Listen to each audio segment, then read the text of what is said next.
It was supposed to be a quiet Saturday morning at my lake cabin.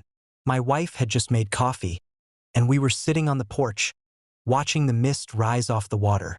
The peace lasted exactly 10 minutes before we heard the familiar click-clack of Karen's heels storming up the driveway.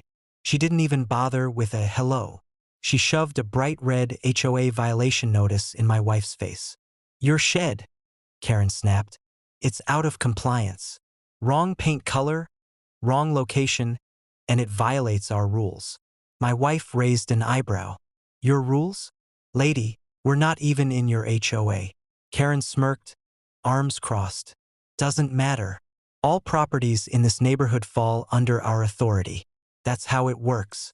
Pay the $500 fine or we escalate." I set down my coffee. "Karen, you've been told 100 times. This cabin predates your HOA. We're exempt." But Karen wasn't backing off. She got this nasty grin and hissed. "You think you're special? Nobody is exempt. If your wife doesn't comply, she'll find out what real enforcement looks like." Now, my wife isn't the type to be rattled. She spent years in government service, where she's handled situations that would leave most people shaking. She just looked Karen dead in the eye and calmly said, "Is that a threat?" Karen laughed. "Oh, it's a promise. I'll have the cops here before you finish that coffee. You'll regret crossing me." And with that, she whipped out her phone, dialed 911, and loudly declared, "Yes, I'd like to report trespassers and illegal construction. They're refusing to comply with HOA regulations."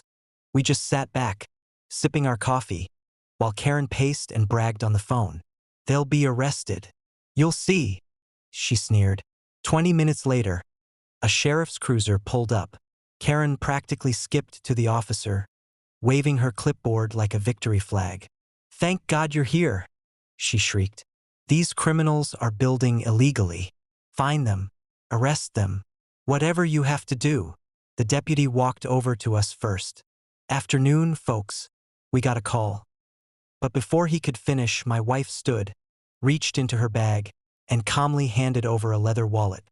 The officer opened it, saw the badge, and immediately snapped to attention. "Ma'am, I didn't realize." Karen's face twisted. What is it?" "Don't listen to them. They're fakes." The deputy ignored her completely.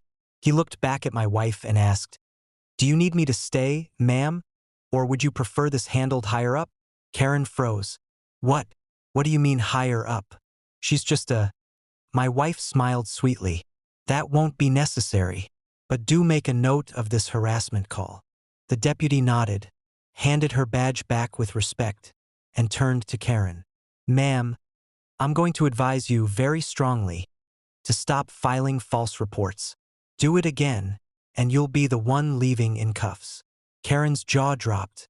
What? "No, you don't understand. I'm the HOA president. I run this neighborhood." The deputy's expression didn't change. "Ma'am, the sheriff's office doesn't answer to your HOA. You're done here." He climbed back in his cruiser and drove away, leaving Karen trembling in the driveway, muttering "this isn't over" under her breath. That night, we heard through a neighbor that Karen had gone on a full meltdown at the HOA board meeting. She screamed about government corruption and fake badges, only to be shut down when one of the board members asked why the sheriff's office had logged her for harassment. By the end of the month, Karen's obsession with us had turned into her downfall. The board voted to censure her. She lost her little HOA president title, the crown jewel of her life.